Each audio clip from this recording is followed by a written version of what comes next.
Quando olhamos a história, por que é tão raro encontrar políticos e governantes que não se aproveitaram de seu cargo para benefício pessoal, que fizeram o bem para todos em geral e que ao menos não foram corruptos?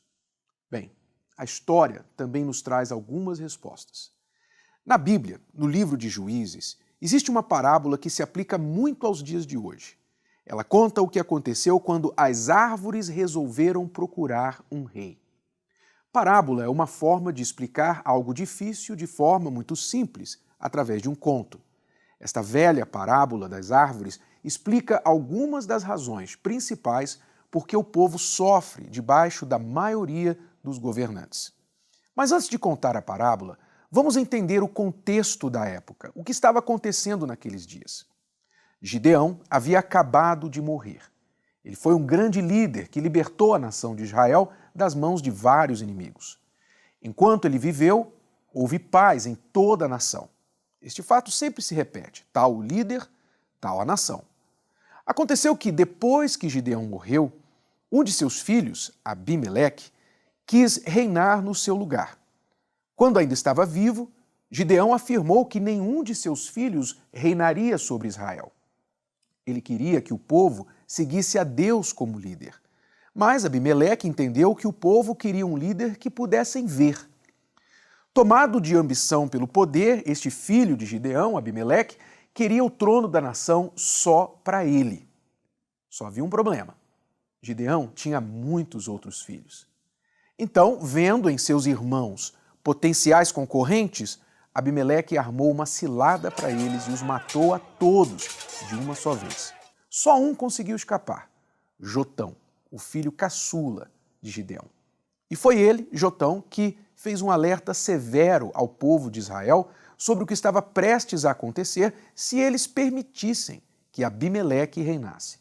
Foi aí que Jotão contou para o povo esta parábola.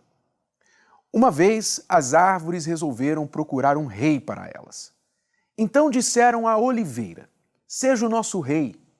E a oliveira respondeu: para governar vocês, eu teria de parar de dar o meu azeite, usado para honrar a Deus e aos homens. Aí as árvores pediram à figueira: venha ser o nosso rei. Mas a figueira respondeu: para governar vocês, eu teria de parar de dar os meus figos tão doces. Então as árvores disseram à videira: venha ser o nosso rei.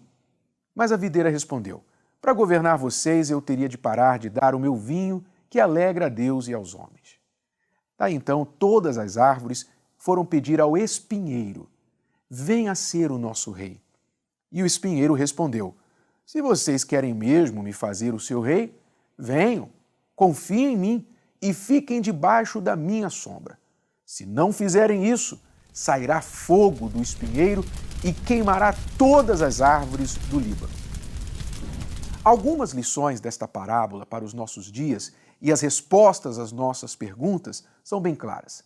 Primeiro, a omissão dos bons permite que os maus subam ao poder. O erro de muitas pessoas de bem, especialmente cristãos, é achar que Deus age sozinho. Daí se omitem de lutar pelo bem. Na verdade, Deus nunca age sozinho. Ele usa pessoas para fazer a sua vontade aqui na terra.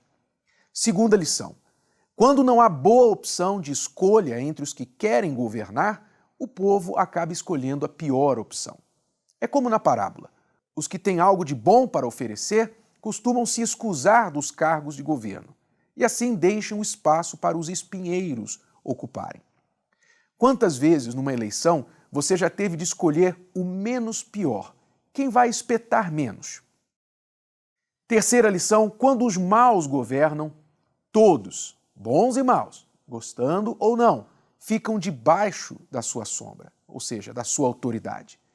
E uma vez no poder, os espinheiros vão criando leis e tomando decisões que ferem a todos, exceto a si mesmos e aos que o apoiam.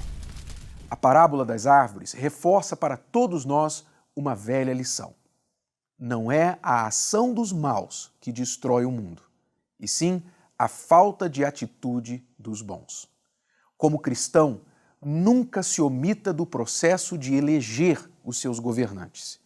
E eleja quem tem histórico de uma vida alinhada com os princípios de Deus e também da família. Senão, todos nós, especialmente os nossos filhos, irão sofrer amargamente.